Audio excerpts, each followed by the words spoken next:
Olá, boa noite, sejam bem-vindos a mais um encontro que a gente vai falar sobre alimentação para mulheres com mioma. Na live de hoje, a gente vai falar sobre alimentos inflamatórios. Vou esperar as pessoas entrarem para a gente começar a falar sobre o nosso tema. Boa noite a vocês que estão entrando, já de antemão agradeço a presença de vocês. Está sendo um prazer poder ter uma relação um pouco mais direta com vocês, né? Com mulheres que têm miomas, que querem saber mais sobre a alimentação. Tudo isso tem sido muito importante para mim. Como eu já falei algumas vezes aqui, eu considero uma missão minha falar, né? Ajudar mulheres com mioma através da alimentação. Queria saber se vocês estão me ouvindo. Vocês podem responder aqui nos comentários, por favor? Se vocês estão me ouvindo? Se tá tudo bem com o áudio? Podem me responder? Vocês estão me ouvindo direitinho? Boa noite. Obrigada, deve ser Priscila, né? Muito obrigada por responder. Bom, queria explicar algumas coisinhas para vocês. Se você já participou da live semana passada, você já está sabendo que eu tenho agora a ideia de semanalmente fazer um encontro ao vivo com vocês, tá?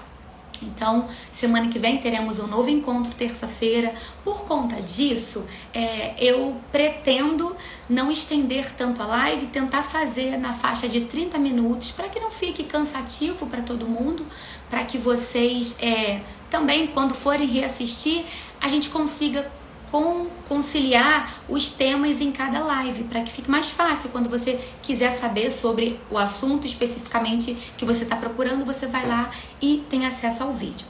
Queria também dizer que eu não consigo, né, diferente de algumas mulheres, fazer várias coisas ao mesmo tempo.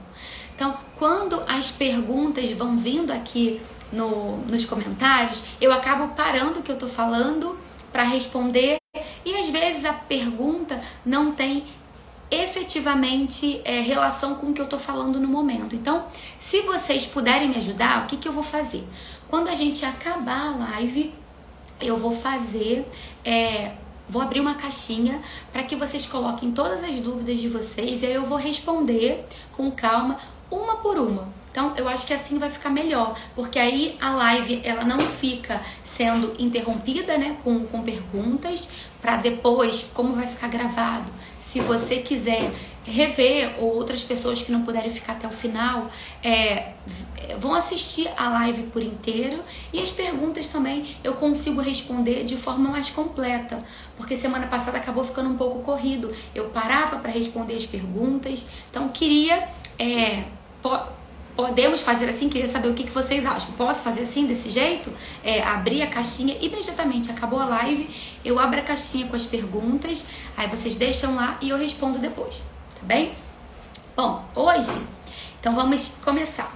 Hoje, quando eu tava lendo, né, sobre alimentação, sobre alimentos inflamatórios,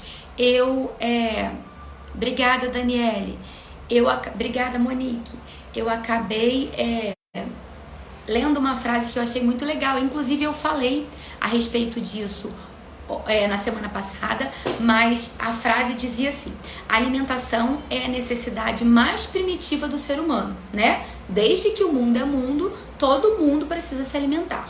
Então, ela tem ações tanto para o bem quanto para o mal. Para o bem, se ela for bem cuidada, se a gente tem uma alimentação bem cuidada, vamos ter ações positivas para a nossa saúde.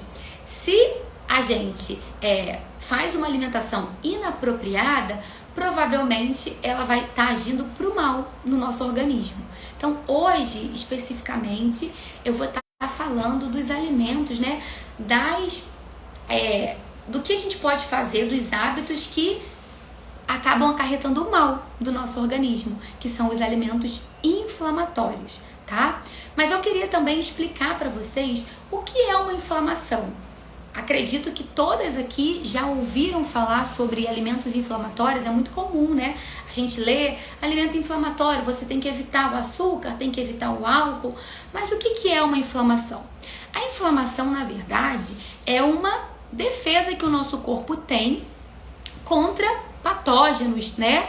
Contra cirurgias, perdão, tá vendo? Eu fui ler aqui que amanhã a Ziurt vai fazer uma cirurgia e, se Deus quiser, vai ficar livre dos miomas. Ziurt, com certeza, mas eu também fiz a cirurgia. E só um parênteses aqui, todo mundo que faz cirurgia não está livre de ter novos miomas. Por isso que a alimentação para quem tem e para quem faz a cirurgia precisa ser basicamente a mesma. Os cuidados precisam continuar existindo, tá bem? Então vamos lá.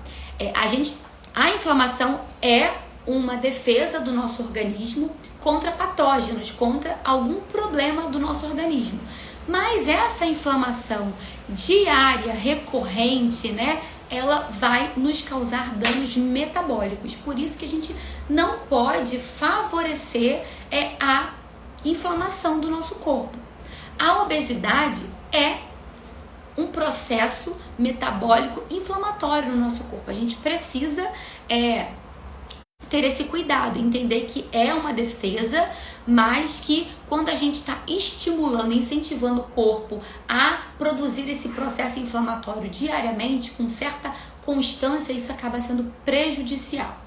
O ideal aqui hoje é eu falar para vocês de alimentos, e não quero que vocês pensem que os alimentos são vilões, não é isso.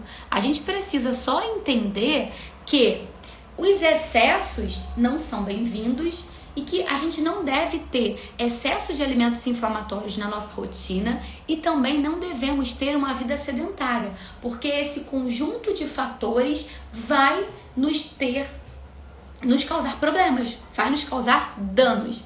E eu acredito que todo mundo que está aqui, se você não sabia, está sabendo hoje, né? Que o mioma é um tumor benigno e que ele é estrogênio dependente. O que significa isso? Ele cresce através do aumento dos miomas, né? Perdão. O aumento dos miomas, ele vai crescer, né? Ele vai se multiplicar, vai se proliferar através do aumento do hormônio estrogênio. Então, o hormônio estrogênio faz com que a gente propicie, facilite o crescimento dos miomas. Então, tudo que a gente precisa é evitar esse aumento do estrogênio no nosso organismo. O estrogênio em excesso, por que eu digo em excesso? Porque o estrogênio é um hormônio sexual que nós precisamos ter no corpo. Não é que você tenha que estar isenta de estrogênios no seu corpo, não é isso. O estrogênio é necessário para as funções sexuais, para os órgãos reprodutivos, mas não em excesso. Então a gente precisa cuidar para que não esteja em excesso. E em excesso, o que o estrogênio causa? Ele causa acúmulo de gordura, então favorece o ganho de peso. Por outro lado, ele vai fazer você ter dificuldade para emagrecer. Então, quanto maior o seu nível de estrogênio, mais difícil vai ser para você emagrecer. Ele aumenta o estresse oxidativo celular, então as células elas vão envelhecer mais rápido. Ele agrava os processos inflamatórios e aumenta a dor aguda em mulheres que têm endometriose. A gente também sabe que é comum essa relação, né? Muitas mulheres que têm endometriose, elas acabam apresentando miomas. Mulheres que têm mioma também podem ter endometriose. E na endometriose, o controle dos alimentos inflamatórios fala muito com relação à dor, né? Porque mulheres com endometriose sentem muitas dores, diferente da gente, né? Com relação ao mioma, a questão das dores é mais amena, né? Sentimos cólicas, mas as dores não são tão intensas quanto a questão das mulheres com miomas. Então a gente precisa entender que o estrogênio em excesso, ele sim vai ser prejudicial, tá? Até aqui, tá tudo bem? Estão conseguindo caminhar junto comigo? Falei alguma coisa que vocês não conseguiram compreender? Se puderem me responder aqui, ficarei grata, tá? Porque ficar falando assim, a gente fica um pouco perdida, não sabe se tá todo mundo acompanhando, o que vocês estão achando. Mas eu vou seguir então.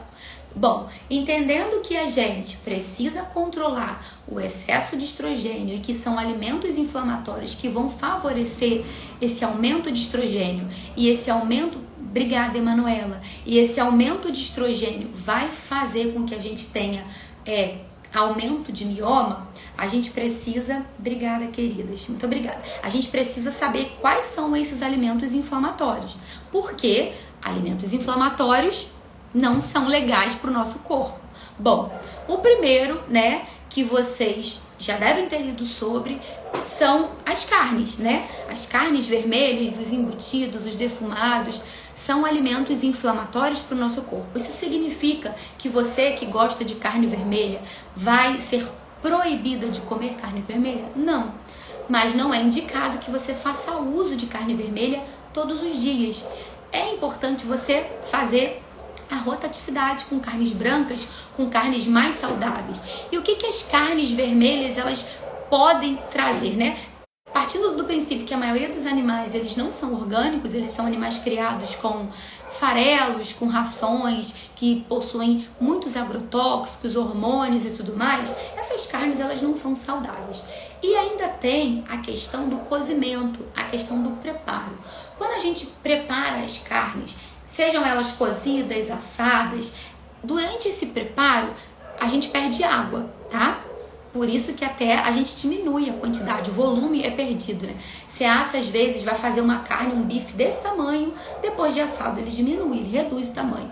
Quando ele reduz esse tamanho, a gente aumenta o teor de gordura, aumenta o teor de proteína e também aumenta o valor calórico. O método de preparação que a gente utiliza quando usa altas temperaturas e baixa umidade, que métodos seriam esses? Fritar, assar, grelhar. Mesmo que a gente não utilize gordura, por isso que se fala muito na questão da airfry, por conta da alta temperatura e da baixa umidade, a gente favorece, esse método favorece a produção de substâncias chamadas de AIDs. AIDs é uma sigla em inglês que significa produtos finais de glicação avançada. Então, quando você assa uma carne, quando você frita uma carne, né, quando você prepara uma carne com métodos que você não utiliza água para essa cocção, são produzidos esses AIDs que eles têm o poder de danificar as células. Por quê? Porque eles se ligam a receptores no nosso organismo que vão favorecer a produção de substâncias chamadas de citocinas inflamatórias. E essas citocinas inflamatórias, elas favorecem o crescimento de miomas. Então, carnes precisam ser evitadas. E qual é o método ideal de produção, de preparo? Seria cozinhar, fazer ela refogada. Ou ainda, se você for assar, uma dica é você ir aos poucos colocando um pouquinho de água. Ou deixar dentro do forno um potinho com água. Porque isso vai umidificar o meio, né? O forno não vai ficar tão ressecado. E isso vai minimizar a produção desses AIDs, dessas substâncias que vão prejudicar as células e vão fazer com que as células tenham mais substâncias inflamatórias, que são as famosas citocinas, tá? Então, primeiro grupinho que a gente precisa cuidar e ficar atento e não achar que deve comer todo dia à vontade são as proteínas vermelhas, tudo bem? O segundo grupo, eu até comentei deles na semana passada, seria o grupo dos laticínios, os leites e derivados. Por quê? Porque os leites possuem hormônios, essa é a verdade. Os leites possuem estrogênio e também o consumo de leite faz com que a gente tenha aumento de um hormônio chamado IGF-1, que é um hormônio de crescimento, que ele também favorece resistência insulínica, aumento de gordura no nosso corpo e crescimento de miomas. Thaís, eu amo leite, não vou poder beber? Você pode beber, mas se você faz com uso de leite todos os dias, faça aquele revezamento que eu falei na semana passada. Tente utilizar bebidas vegetais, leite de coco, de amêndoa, de castanha. Se você... Eita, meu fone caiu. Se você gosta de leite, tente priorizar leites de melhor qualidade. Se você consegue um leite orgânico, ótimo. Leites menos ultraprocessados, né? Leites com menos substâncias tóxicas, queijos, iogurtes. Tente balancear. Não saia ingerindo leite, queijo e iogurte tudo no mesmo dia. Vá fazendo uma rotatividade, porque o leite é um alimento inflamatório. E, importante, algumas pessoas vêm me perguntar, às vezes até em consulta ou às vezes no direct: Thaís, mas então eu posso tomar o leite sem lactose? Gente, não é a lactose que vai fazer a inflamação do seu corpo. A lactose, ela é derivada de um carboidrato que precisa de uma enzima para ser digerida. Algumas pessoas, elas não têm essa enzima que é chamada de lactase ou produzem em menor quantidade. Então, quando a gente tem redução da produção de lactase, se a gente ingere lactose através do leite, do queijo, o nosso organismo vai sentir, vai ter dificuldade de fazer a degradação, a digestão da lactose, e aí a gente vai sentir flatulência, né, digestão dificultosa, abdômen estufado, algumas pessoas ficam com gases, outras com constipação, com diarreia. Então a gente precisa entender que o que causa a inflamação é a proteína que tem no leite. Então não adianta você consumir leite sem lactose achando que não vai ser inflamatório. O leite sem lactose, ele serve para pessoas que são intolerantes à lactose, né? Pessoas que não produzem em quantidades suficientes a enzima, tá? Que fique aqui bem claro isso. A gente precisa entender que o que é inflamatório do leite são as proteínas, tá? A caseína é uma proteína bem inflamatória. E, às vezes, uma outra opção, para quem gosta muito, é tentar consumir outros tipos de leite. O leite de búfala, o leite de cabra, eles são menos inflamatórios do que o leite de vaca. Então, leite derivados também precisa ter aquela atenção de que não são alimentos para consumir para sempre, toda hora. A gente precisa ter um revezamento com outros alimentos. Você pode, então, de repente, experimentar, se você gosta muito, um queijo vegano. Você pode fazer um pudim de chia com leite de coco para poder substituir pelo iogurte. Às vezes a pessoa gosta de comer fruta com um iogurte. Você pode comer a fruta com o pudim de chia, fica gostoso, dá uma super saciedade, tem baixo índice glicêmico porque tem pouca quantidade de carboidrato. Então é uma excelente opção o pudim de chia para substituir pelo iogurte. Ou então fazer esse esquema: um dia eu como queijo, um dia eu tomo iogurte, um dia eu bebo leite. Não consumir tudo num dia só, tá bem? Um outro alimento que também é inflamatório é o café, tá? O café para mulheres com mioma, ele tem a cafeína, que ela é pró-inflamatória. O que significa isso? A cafeína produz substâncias que vão fazer o seu corpo reagir produzindo citocinas inflamatórias. Foi feito um estudo, não foi feito em humanos não, tá? Foi um estudo feito em ratos, que os ratos estavam com uma inflamação aguda, foi introduzido cafeína nesses ratos e o que eles observaram? Que a cafeína aumentou o dano tecidual, o dano nas células, nos tecidos. Então isso mostrou que a cafeína em excesso, ela aumenta a produção das citocinas, dessas tais substâncias inflamatórias. Então, cuidado com a quantidade de cafeína, cuidado com aquela questão de eu acordo muito cedo, sou viciada em café, preciso consumir 4, 5, 6 doses de café por dia. Importante ficar atento que a gente precisa cuidar do café. Lembrando que muitas vezes o café, ele vem junto com o açúcar, né? Porque algumas pessoas, a maioria das pessoas não tomam café puro. Ele vem junto com o adoçante, que também é tóxico, que também é inflamatório, que a gente não deve fazer uso pensando assim, o adoçante não tem caloria, então tá tudo bem. Não tá tudo bem. O adoçante, ele foi criado para pessoas com distúrbios metabólicos. Por exemplo, diabetes, né? Então, pessoas específicas. É um grupo específico de pessoas que pode utilizar o adoçante. Nós não devemos utilizar o adoçante indiscriminadamente. Poliana, eu vou responder para você, mas se você puder depois colocar na caixinha, vou agradecer também, tá? A gente pode usar de manhã o chá verde. O chá verde, ele também é estimulante, também vai te acordar. E ao contrário do café, ele reduz inflamação. Então, o chá verde, um chazinho é excelente pensando nutricionalmente. Não tô falando de gosto, tá? Mas nutricionalmente falando, seria o chá verde. Bom, cafeína, né, é inflamatória. Uma outra substância inflamatória é o glutamato monossódico. O que é o glutamato monossódico? O glutamato monossódico, ele também pode vir atrás dos rótulos dos produtos como realçador de sabor, tá? Então, leiam o rótulo dos ingredientes. Se tiver escrito glutamato monossódico ou realçador de sabor, evitem comprar. Que alimentos costumam ter glutamato monossódico?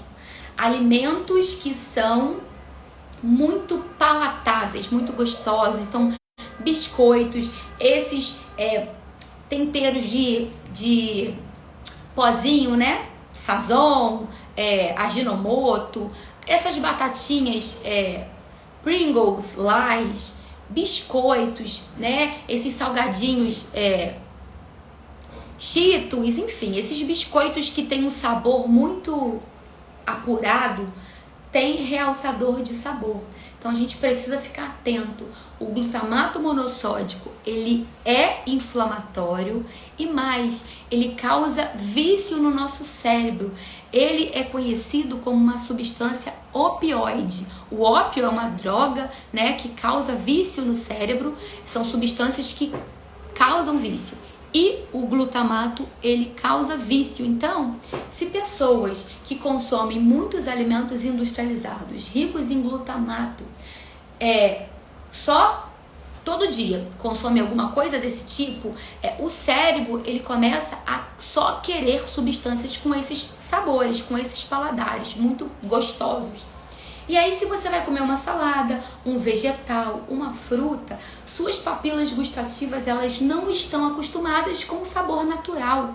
Então, você não vai gostar, você não vai sentir graça, você não vai ter vontade em comer esse tipo de alimento. Então, por isso que é importante a gente acostumar, a gente moldar as papilas gustativas com alimentos naturais. Porque isso vai fazer com que você sinta prazer em comer comida saudável. Muitas pessoas não têm prazer em comer comidas saudáveis por isso. Porque o seu cérebro, ele está acostumado com um tipo de sabor que é chamado de umami. U-M-A-M-I. Umami. Esse sabor é um sabor inventado, que é totalmente palatável e que muitas das vezes vem do glutamato monossódico. Então, a partir de agora, todo mundo lendo rótulo dos ingredientes quando for comprar. Porque molho de tomate costuma ter glutamato monossódico, então tem que ler, e se tiver, é para não comprar. Porque você vai encontrar no mercado molho de tomate sem glutamato monossódico. E não precisa ser do mais caro não, tá? A gente encontra extrato de tomate sem glutamato monossódico. Vocês só precisam ler. Dá um trabalhinho, mas com certeza vale a pena. Seja você mulher com mioma, que queira engravidar, que já está grávida, né? Para o seu filhinho na introdução alimentar, você não deve oferecer alimentos, né? Produtos industrializados que contenham glutamato monossódico.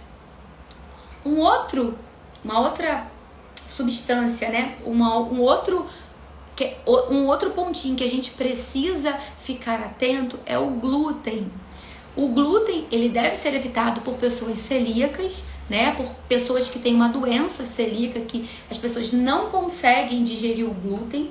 Então, esse glúten, quando você consome, ele vai causar danos ao seu organismo e também ao intestino. Vai fazer com que o intestino ele fique mais, com as células do intestino elas fiquem mais abertinhas, ao invés de ficarem todas fechadinhas, essas células ficam mais abertinhas, e essas aberturas podem passar micro-organismos que vão causar infecções, que vai causar dificuldade de absorção de nutrientes. Então, o glúten é uma proteína, tá? O glúten é uma proteína que ela é encontrada em vários grãos. O mais famoso é o trigo, né? Então, o trigo, o centeio, a cevada, todos esses cereais possuem glúten. E esse glúten é uma proteína com tendências inflamatórias, principalmente para pessoas que não conseguem tolerar bem o glúten. Existem pessoas que têm a doença que essas não conseguem de jeito nenhum digerir. Mas existem pessoas que não têm a doença diagnosticada, mas quando comem glúten se sentem mal, se sentem distendidas, o abdômen fica distendido, tem gases, às vezes constipação, às vezes problemas na pele. E interessante também, para quem tem tireoidite de Hashimoto, que é uma doença autoimune, é importante reduzir, né, ou até retirar o glúten. Por ser inflamatório, ele vai piorar a autoimunidade do corpo. O seu corpo começa a querer reagir mais e mais. Pessoas com doenças autoimunes, elas já têm essa tendência do corpo estranhar substâncias que são próprias do corpo e acabar agredindo o corpo. São doenças, né, autoimunes. A autoimunidade do corpo vai prejudicar o seu próprio corpo. Glúten também faz isso. Então, se você tem hipotireoidismo, né, tem tireoidite de Hashimoto, evite o glúten, tá? É uma dica. E o glúten para mulheres com mioma, ele é inflamatório, não precisa retirar. Vamos mudar um pouquinho os nossos hábitos. O que seria mudar os hábitos?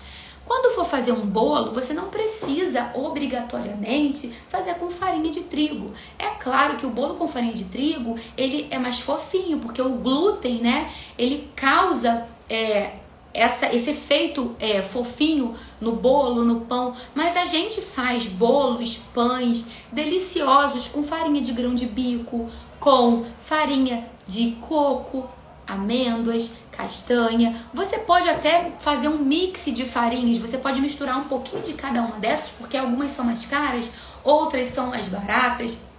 Farinha de maracujá, você pode utilizar, tem baixíssimo índice glicêmico, então você pode fazer um mix, misturar num potinho de vidro vários tipos de farinha, pode até utilizar o farelo de aveia, só que a gente precisa lembrar que a aveia, ela naturalmente não contém glúten, mas por conta da produção, ela pode ser contaminada com glúten. Não tem a mesma quantidade que a farinha de trigo, mas para quem, né, tem alergias, intolerâncias, ela deve ser evitada. Ou você compra a farinha, o farelo de aveia isento de glúten. Mas se você só quer minimizar as quantidades, você pode usar o farelo de aveia. Se você era uma pessoa que estava acostumada só a usar o trigo, passe a usar o farelo de aveia. Né? Já vai ser uma quantidade maior de fibra, já vai ter menos glúten e o valor da aveia, ele acaba sendo bem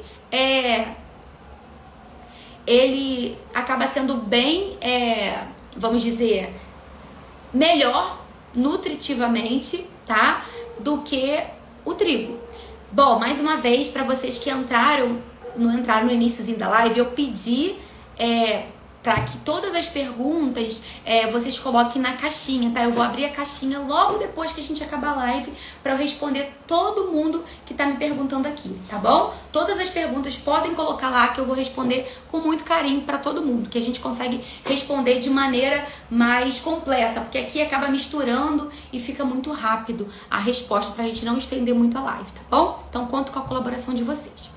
Então, o glúten também é um outro alimento, uma outra substância, né, que contém em alimentos, cereais, né, que a gente precisa reduzir a ingestão. Outro que é super famoso são os açúcares e carboidratos refinados. Os carboidratos refinados normalmente contêm açúcar e contêm glúten, né? Então, a gente precisa reduzir alimentos ricos em açúcar. Por quê? Quando a gente come alimentos ricos em açúcar, nosso corpo libera mensagens para as citocinas, que são aquelas substâncias inflamatórias. Então, você comeu muito açúcar, o seu corpo começa a liberar mensagens para essas citocinas, que são pró-inflamatórias, e aí vão trazer problemas metabólicos. Que problemas metabólicos? Aumento de insulina, que esse aumento de insulina constante pode te trazer uma dificuldade em metabolizar, em utilizar a insulina, o seu pâncreas, que é o órgão que produz a insulina, ele pode começar a ficar cansado e aí ele pode diminuir a produção de insulina, porque por muito tempo ele ficou produzindo insulina em excesso, e aí você pode ter uma pré-diabetes ou uma diabetes tipo 2. Então, alimentos ricos em açúcares, eles vão favorecer, né, vão emitir sinais para o seu corpo para produzir as citocinas, porque o excesso de açúcar é entendido como algo ruim, como um patógeno. Então, as substâncias pró-inflamatórias, essas citocinas, são produzidas na intenção de defender o corpo. Mas lembrando, como eu falei no início, esse excesso de defesa é prejudicial. Por isso que a gente não pode ficar toda hora, né, cutucando o nosso corpo para produzir o mecanismo da inflamação. Não dá para fazer isso, a gente precisa controlar. Bom, pessoal, outro grupo, né, que não é muito alimento, mas são poluentes ambientais, não é comida, mas eles estão diretamente relacionados com os alimentos, são alguns poluentes ambientais que também vão favorecer a produção de inflamação no nosso corpo, tá? Os poluentes ambientais, eles têm um nome feinho, eles são chamados de xenobióticos. O que seria isso? É uma série de substâncias químicas que são produzidas pela indústria e elas estão presentes no nosso dia a dia. É claro que ninguém vai ficar desesperado, ninguém vai ficar dentro de uma redoma de vidro, numa bolha de vidro sem viver. Mas a gente precisa saber, vocês precisam saber que substâncias são essas e qual a maneira que vocês têm de minimizar. Porque é fato que a gente precisa minimizar. Essas substâncias, elas atrapalham não só a mulheres com mioma, como a fertilidade, tá? Elas devem ser evitadas também para mulheres que desejam engravidar. E o que eu observo? É muito comum algumas mulheres quererem cuidar dos miomas para engravidar, para gerar um bebê. Então é importante cuidar dessas 3 substâncias. Existem outras, eu separei 3 porque elas são mais famosas e elas são comprovadamente em estudos prejudiciais ao nosso sistema hormonal e ao nosso sistema reprodutor, porque elas são capazes, essas substâncias que estão no meio ambiente, são capazes de aumentar o estrogênio, esse tal desse hormônio que a gente precisa cuidar tanto. Bom, que compostos químicos são esses? A dioxina, os fitalatos e o bisfenol A. Vou falar rapidamente para vocês o que é cada um desses. A dioxina, ela é um nome genérico para um grupo, né, de subprodutos que são produzidos pela indústria química. Então, quando a indústria química ela faz produtos de herbicidas, desinfetantes, né, libera-se, através da produção de herbicidas, desinfetantes, substâncias químicas chamadas de dioxina. E essas substâncias, elas vão produzir aumento de estrogênio no nosso corpo, tá? Outro grupo são os fitalatos. Os fitalatos, eles são compostos químicos que são utilizados pela indústria também para deixar o plástico mais maleável. Então, vasilhas plásticas normalmente tem fitalato. Cano que sai a nossa água tem fitalato. E o outro grupo mais famoso é o bisfenol A.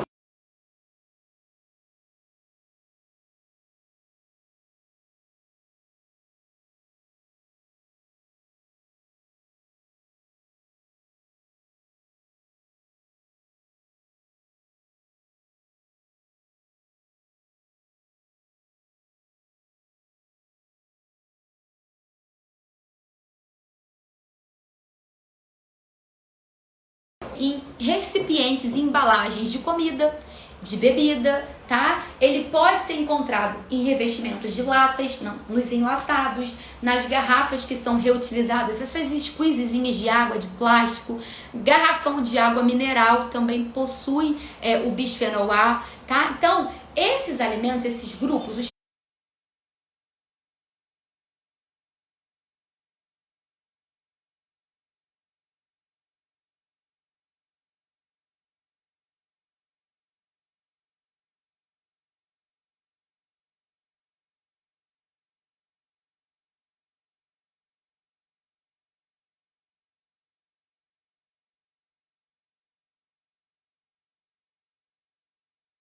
oxalato, o bisfenol e as dioxinas, elas são chamadas de disruptores endócrinos. Em contato com o nosso organismo, elas podem confundir o nosso organismo, podem confundir os receptores de estrogênio que a gente tem no nosso organismo, e eles vão interferir diretamente nas respostas bioquímicas e vão fazer com que o aumento de estrogênio aconteça no nosso corpo, tá? Os disruptores endócrinos, eles vão agir como falsos hormônios sexuais. Então, esses disruptores, o nosso corpo vai ler, resumindo, como se fossem estrogênios, tá? Então, eles vão causar toxicidade, vão causar efeitos iguais ao estrogênio.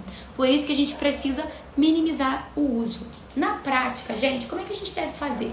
Evitar consumo de embalagens plásticas, é isso mesmo, tá? É tentar utilizar embalagens de vidro, é tentar utilizar garrafas de vidro, reciclem, né? Reutilizem, comprou azeitona, comprou palmito, comprou qualquer coisa que venha no vidro, utilize esses potinhos para guardar comida, para guardar salada, para congelar alguma coisa. Eu, inclusive, na minha casa uso muito para guardar farinha, para guardar tempero, alho, cebola, que eu às vezes processo, eu uso tudo nessas embalagens de vidro. É importante você ter essa noção. A gente não consegue reduzir tudo, a gente não consegue viver sem o plástico, né? Mas a gente consegue reduzir. E o meu objetivo aqui é esse, é alertar vocês disso. Então, assim, é muito comum também em trabalho, né? Agora que todo mundo tá saindo do home office e voltando pro trabalho presencial, tomar o cafezinho no copo de plástico. Eita, café rico em cafeína, plástico, substâncias tóxicas que são disruptores endócrinos. Líquido quente vai prejudicar isso ainda mais. Então, dica: se não consegue embalagem de vidro ou embalagem bisfenol free, vocês precisam ter a consciência de que ao aquecer a comida, ao aquecer um líquido, precisa retirar da embalagem de plástico. Não é frescura, não é radicalismo. A gente precisa minimizar os tóxicos do ambiente. A gente já tem os agrotóxicos, porque a gente não consegue ficar sem eles, não existe, né? Eu desconheço pessoas que têm uma alimentação 100% orgânica, a gente não consegue. Então, a gente precisa realmente, não tem para onde correr. Então, a gente precisa reduzir os contatos. Então, reduzam embalagens plásticas, evitem aquecer comida em embalagens plásticas, evitem beber líquidos quentes em canecas de plástico. Prefira vidro, porcelana, inox. Se você tem sua garrafinha de água, se ela é de plástico, evite, substitua por uma garrafa de inox, por uma garrafa de aço inoxidável, por uma garrafinha de vidro. Evite o contato com o plástico o máximo que você puder, tá? Essa é a minha dica. Lembrando que, de um modo geral, os alimentos industrializados, os ultraprocessados, eles são ricos em gorduras hidrogenadas, em farinha, em açúcar, né? E tudo isso é inflamatório. Tudo isso contribui para a produção de estrogênio sintético, né? Do falso estrogênio que o nosso corpo vai entender como estrogênio. Isso é o que importa, né? Mesmo sendo um falso estrogênio, o nosso corpo vai agir como se fosse o estrogênio. Então, ele vai prejudicar a gente com o excesso de estrogênio. Então, tem que lembrar também que os produtos industrializados, eles costumam vir em embalagens plásticas ou de alumínio. Dois tóxicos para o nosso corpo, o plástico e o alumínio. Em excessos, eles vão prejudicar, né, o nosso organismo, vão prejudicar a limpeza, a pureza do nosso organismo. E outra, eles também podem passar para o alimento. O alimento fica ali, meses, às vezes anos em contato com aquele plástico, em contato com o alumínio. Ele vai passar para o alimento. Então, a gente precisa minimizar ao máximo a ingestão de alimentos ultraprocessados. A vida de todo mundo aqui é corrida, né? A gente tem uma vida de trabalho, cuidar de casa, cuidar de filho, mas a gente precisa entender que a nossa saúde vai nos gerar o bem-estar para que a gente cuide da casa, dos filhos com muito mais disposição, para que a gente reduza sintomas de dor, né? Para que a gente tenha chances de minimizar o crescimento dos miomas. Então, a alimentação saudável, a alimentação com o mínimo possível de alimentos inflamatórios vai ser benéfica, de um modo geral, para qualquer grupo de pessoas. Mas hoje aqui eu tô falando para as minhas queridas mulheres, né, com miomas ou que vão operar, que já operaram, tô falando para esse público. Então a gente precisa cuidar dessa alimentação. Meninas, por hoje, né, falei que ia tentar falar em 30 minutos, falei em 40. Por hoje, o que eu tinha para falar para vocês era isso, tá? Vou, acabando a live, abrir a caixinha para vocês colocarem todas as perguntas que eu vou responder. Lembrando que semana que vem nós teremos o nosso encontro na terça-feira. Deixa eu ver que dia é terça-feira. Terça-feira, dia 19 de abril. Então, na terça-feira, 19 de abril, às 20 horas, a gente vai falar sobre os alimentos anti-inflamatórios. Então, eu vou dar dica para vocês de quais alimentos vocês devem priorizar no dia a dia, porque eles ajudam. Hoje nós falamos dos alimentos que atrapalham. Semana que vem a gente vai falar dos alimentos que ajudam na alimentação anti-inflamatória. Então, o que vocês vão poder usar em maior quantidade, usar todo dia, o que vocês têm que priorizar para ter uma alimentação mais anti-inflamatória e, consequentemente, ter mais saúde, tá? Gente, obrigada. Uma excelente noite para vocês. Que Deus abençoe vocês. Eu espero semana que vem. E, fechando aqui, vou abrir a caixinha, tá bom?